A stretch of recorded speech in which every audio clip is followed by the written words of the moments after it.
Hi hello welcome to జిఎట్ news.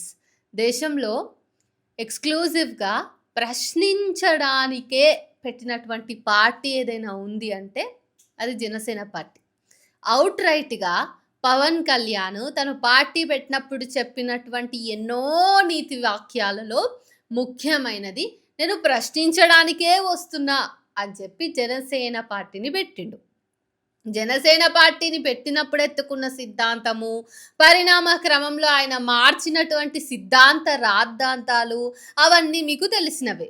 అయితే తమ్ముడు content writers మారుతూ ఉండటం వల్లనో, లేకపోతే ఆయన క్రితం సభలో ఏం మాట్లాడిండో ఈరోజు గుర్తుండకపోవడం, నిన్న మాట్లాడిన మాటలు ఈరోజు గుర్తుండకపోవటం వల్లనో ఏమో గానీ, ఈ తమ్ముడు పవన్ కళ్యాణ్‌కైతే కవర్ డ్రైవ్ క్వెషన్స్‌ని ఫేస్ చేయటం, నిన్నేం మాట్లాడిండో గుర్తు తెచ్చుకొని దానికి కంటిన్యూయిటీని మెయింటైన్ చేయడం అనేది బాగా కష్టమైపోయి, చాలా పెద్ద సమస్యలు ఇరుక్కున్నాడన్నట్టు.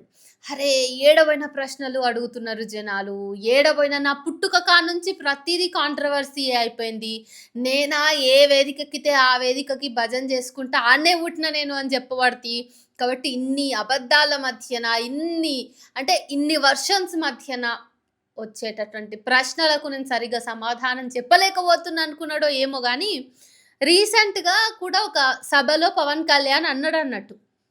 నేను జనసేనానిని. మీరు నా సైనికులు. సైనికులు నేనేం చెప్తే గుడ్డిగా ఫాలో కావాలే.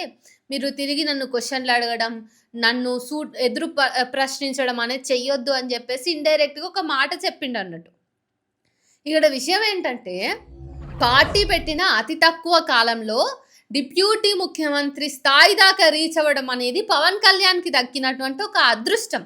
అది ఆంధ్ర ప్రజల దురదృష్టం. మీరనొచ్చు, టీవీకే ఏమైంది, విజయ్ గెలిచిండు గదా! విజయ్ ఎంత తొందరగా గెలిచిండు.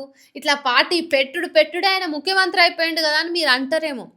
టీవీకే విజయ్ ఎన్నికల్లో పోటీ చేసే కంటే ముందు, ఆ మాటకొస్తే రాజకీయాల్లోకి డైరెక్ట్‌గా ఎంట్రీ ఇచ్చే కంటే ముందు 10, 15 ఏళ్ల కంటే ఎక్కువ కాలం పాటు ప్రజాసేవ చేసిండు. ఆయనకున్నటువంటి ఆర్గనైజేషన్స్ ద్వారా ప్రజలకు ఎవరెవరు అవసరంలో ఉన్నారో వాళ్లకు లెక్క లేకుండా, లెక్కకు మించి చాలా డబ్బులు ఖర్చు పెట్టిండు వాళ్ళ అవసరాలు తీర్చడానికి. అంటే అది తప్పుడుగానో, లేకపోతే రేపటి నాడు నేను రాజకీయాల్లోకొస్తానో, లేకపోతే నాకిది ఏదో రివర్స్, నాకు డబ్బులు ఇదంతా లాభం నాకు ఎప్పుడో ఒకప్పుడు అయితది, లేకపోతే ఇవంతా డబ్బులు నేను ప్రజల నుంచి లాక్కోవాలి, తర్వాత ఎప్పుడైనా చూసుకుందాం అని చెప్పేసి పెట్టిన డబ్బులు గాదు. ఆయన దాతృత్వంతోటి ఆయన చాలా హోల్ హార్టెడ్‌గా డబ్బులు పెట్టిండు ప్రజల కోసం. ధార్మికంగా ఆయన ఎన్నో సేవా కార్యక్రమాలు చేసిండు తనకున్నటువంటి ఆర్గనైజేషన్స్ ద్వారా. కాబట్టి ఆయన దాన్ని ఒకవేళ మనం గ్రౌండ్ వర్క్ అనుకున్నా గూడా అంత తొందరగా గెలిచినట్టేం కాదు. కానీ ఇక్కడ జనసేన పార్టీ పెట్టిన తక్కువ కాలంలోనే ఆయన ఆంధ్రాకి డిప్యూటీ సీఎంగా ఎదిగిండు అంటే అది పవన్ కళ్యాణ్‌కొచ్చినటువంటి అదృష్టం. మరి ఇంత అదృష్టం వచ్చినటువంటి పవన్ కళ్యాణ్ ప్రశ్న ద్వారానే మేము ముందలకోతాం. ప్రశ్నని ప్రజలకి అనుకూలంగా ప్రశ్నిస్తాం. ప్రశ్న అనేదే మా పార్టీ లైన్ అని చెప్పేసి షురూ చేసిన ఈ జనసేన పార్టీ ఇప్పుడు ఎట్లయిపోయిందంటే ప్రశ్నని సహించనిదిగా అయిపోయింది. రీసెంట్‌గా నేను చెప్పినట్టు ఒక సభలో పవన్ కళ్యాణ్ గూడా తన జన సైనికులను ఉద్దేశించి, మీరు ప్రశ్నించకండ్రా బాబు, మీరు గొర్రెలైపోండి, నేనేం చెప్తే దానికి మీరు డూడు బసవన్నల లెక్క తలకాయలు ఊపండి సాలు అని చెప్పిండు. ఇక వాళ్ళ అన్న బాధ్యత తీసుకుండు. తమ్ముడిని కాపాడే ప్రయత్నంలో భాగంగా నాగబాబు రీసెంట్‌గా ఒక ట్వీటిండన్నట్టు. ఆ ట్వీట్ ఏంటిదో చెప్తా. A leader's word is final. None have seen devils and demons in his path. He alone knows what is right and what is wrong.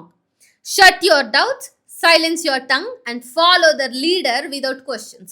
So లిటరల్‌గా ఏం చెప్తుండు ఈయన నాగబాబు అంటే, అరే అన్నీ మూసుకొని మీరు శుభ్రంగా పవన్ కళ్యాణ్ మీ లీడర్ ఏం చెప్తే అది ఫాలో అయిపోండి గుడ్డిగా, గొర్రెల లెక్క తలకాయ ఊపండి తప్ప తిరిగి ప్రశ్నించకండి. మీకు ఆయన కంటే ఎక్కువ తెలుసా అన్నట్టుగా రుబాబ్ మాటలు మాట్లాడిండన్నట్టు. ప్రశ్నొద్దా?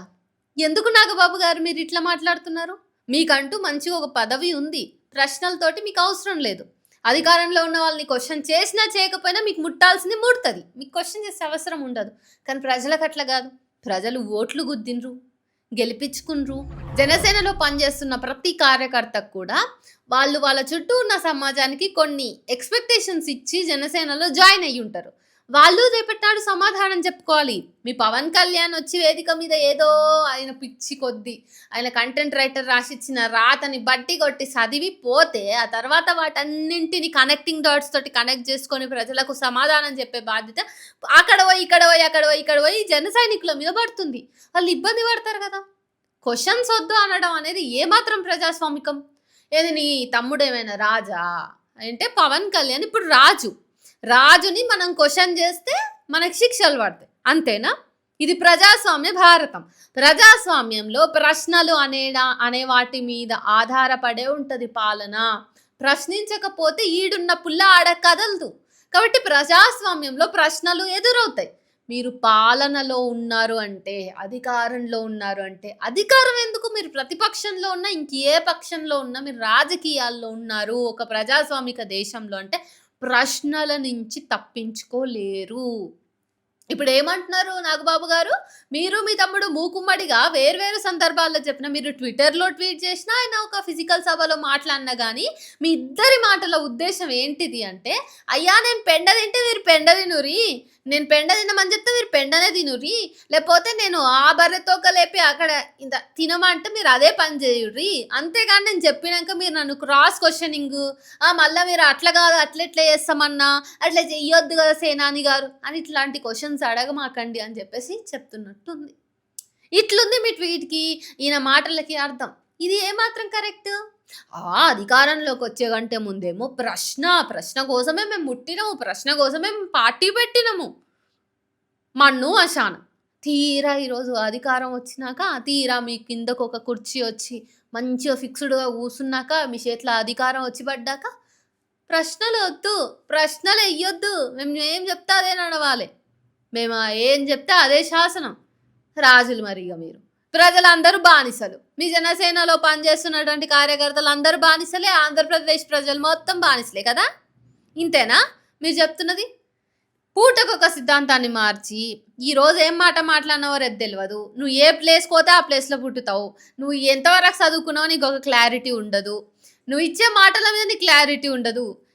ఏ సిద్ధాంతాన్ని పెట్టుకొని నువ్వు ఈరోజు మాట్లాడతావు, ఆ రోజు చేగువేరా అంటావు, ఈరోజు చెడ్డి గ్యాంగ్‌లో కలుస్తావు. సో నీకు ఇంత స్టెబిలిటీ లేని మనస్తత్వం ఉంది.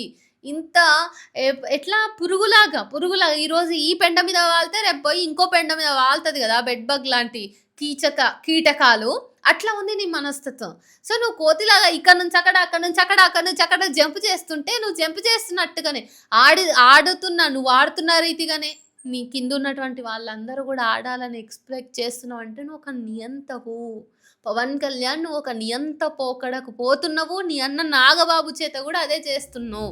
నీకు గుర్తుందా పవన్ కళ్యాణ్? నీ పెద్దన్న, మీ అందరికి గాడ్ ఫాదర్ చిరంజీవి రాజకీయ జీవితం అనేది శ్మశానం అయిపోయింది. ఎట్లా శ్మశానం అయిపోయిందో ఒకసారి మీరు రివ్యూ చేసుకోండి. ఇప్పుడు మీరు కూడా ఒంటెద్దు పోకడ పోతా, నేను రాజు, నేనే సుప్రీము, ఇక నేను చెప్తే ఏది చెప్తే అదే నడవాలనే నియంత పోకడ పోతే ఆంధ్రప్రదేశ్ ప్రజలు క్షమించరు. మేము తెలంగాణ వాళ్ళని క్వెషన్ చేస్తున్నాం.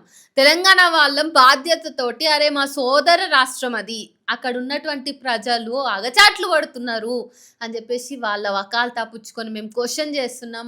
మేము క్వెషన్ చేస్తున్న క్వెషన్లకు ఒక విలువ అంటూ ఉంటుంది. ఆంధ్రప్రదేశ్ ప్రజల్ని కూడా మేము చైతన్యవంతం చేస్తాం. ఆంధ్రప్రదేశ్ ప్రజలకు కూడా ఇప్పటికే మీ పాలన మీద, మీరు ఇచ్చిన మాటల మీద, మీరు మారుస్తున్న సిద్ధాంతాల మీద పుట్టెడు డౌట్లు. అరే ఈ మనిషి ఏం మనిషి? అసలు మనిషి అంటే మాట మీద నిలబడాలి కదా! అసలు ఒక మాట లేదు, ఒక ఇది లేదు, ఒక సిద్ధాంతం లేదు. ఇతనేంది ఇట్లా చేస్తున్నాడు, కళ్ళు తాగిన కోతి లెక్క ఏ పూటకు ఆ పూట మాట మారుస్తున్నాడు అని చెప్పి ఆంధ్ర ప్రజలు ఇప్పటికే అనుకుంటున్నారండి పవన్ కళ్యాణ్ గారు. ఇక మీ నాగబాబు లాంటి వాళ్ళతోటి ఇట్లాంటి ట్వీట్ పిచ్చి మీరు ఇంకా నాశనం చేసుకుంటున్నారు. అట్లా చేసుకోకండి పవన్ కళ్యాణ్ గారు. ఇది ప్రజాస్వామ్యం. ప్రశ్నలు ఖచ్చితంగా ఉంటాయి. మీకు ప్రశ్నలు వద్దు అంటే రాజకీయాలు బంద్ చేసి ఇంట్లో పోయి కూర్చోండి. సినిమాలు తీసేయండి. పీడ పోతుంది ఆంధ్ర ప్రజలకు. ప్రశ్న వద్దు అంటే మాత్రం మీకు ఈ ప్రజాస్వామ్య రాజకీయ వ్యవస్థలో నిలబడేటటువంటి హక్కు లేదు. దుకాణం బంద్ చేసుకొని పోయి కూర్చోండి. దుకాణమే బంద్ చేసుకొని పోయి కూర్చోండి. ఇది ప్రజల మాటగా చెప్తున్నా నేను. ప్రశ్నలకు ఎవ్వరు అతీతం గాదు. నేను గాదు, నువ్వు గాదు, ఎవ్వరు గాదు. ఎవ్వరు ప్రజా జీవితంలో ఉన్నటువంటి ఎవ్వరైనా సరే ప్రశ్నలను ఫేస్ చేయాల్సిందే. ఫేస్ చేసే దమ్ము లేదనుకోండి, అబద్ధాలు చెప్పకండి. కట్టబెట్టండి. మాటలన్నీ కట్టబెట్టండి. ఉత్తి మాటలన్నీ పక్కకు పెట్టి మీ చేతనయ్యేదేదో అదే జేయండి. మీరేం జేసిండ్రో అదే చెప్పండి. మీరేం జేస్తారో అదే చెప్పండి. ప్రశ్నలు తప్పుతాయి అప్పుడన్నా మీకు కొన్నన్నా. మీరు ఫెయిల్ అయినరో, మీ మాట ఒక మాట చెప్పిర్రు, అది వర్కౌట్ అవ్వలేదనుకోండి, ప్రజలకి బహిరంగంగా అయ్యా నేను ఆ రోజు ఈ మాట అన్నా, అది వర్కౌట్ అయ్యేటట్టు లేదు. నన్ను క్షమించండి. నాకున్న అధికారంతోటి, నాకున్నటువంటి పేరు పరపతితోటి నేను ఎంతవరకు ప్రయత్నం చేయాలో అంతవరకు ప్రయత్నం చేసినా అయితలేదు. క్షమించండి మహాప్రభు అని చెప్పేసి మీరు ప్రజలను వేడుకోండి. ఎందుకంటే డెమోక్రసీలో ప్రజలే సుప్రీము. ప్రజల మాట అనేది చెల్లుతది. ప్రజలు ఏసే ప్రశ్నల నుంచి మీరు తప్పించుకోలేదు. అర్థమైందా పవన్ కళ్యాణ్ గారు? మాట మార్చినట్టుగా ఇట్లాంటి మీ నాగబాబు గారితోటి, మీ అన్నదమ్ముళ్ళతోటి ఇట్లాంటి పోస్టులు పెట్టిపిచ్చి, ట్వీటిపిచ్చి మిమ్మల్ని మీరు ఇంకా ఇంకా ఇంకా ఇంకా నేలకి అధఃపాతాళంలోకి తొక్కిపిచ్చుకోకండి. ఇంకా కొన్న ఊపిరితోటి కొట్టుమిట్టాడుతున్నట్టుగా చివరి ఇట్లా వేలాడుతున్నట్టుగా మీ రాజకీయ జీవితం వేలాడుతుంది. మీరు మాట్లాడే మాటలు ప్రజలు అన్నీ గమనిస్తున్నారు. జాగ్రత్తగుండండి. లేకపోతే వచ్చే ఎన్నికల్లో మీకు ఉనికి గూడా లేకుండా ఆంధ్రప్రదేశ్ ప్రజలు జవాబు జెప్తారు. మీరు ప్రశ్నలను ఎంత ఎస్కేప్ అయినా వాళ్ళ దగ్గర జవాబులున్నాయి. వాళ్ళ దగ్గర సమాధానాలున్నాయి. వాళ్ళ చేతిలో రిజల్ట్స్ ఉన్నాయి. ఓటు అనే హక్కు ఉన్నది. గుర్తుపెట్టుకోండి.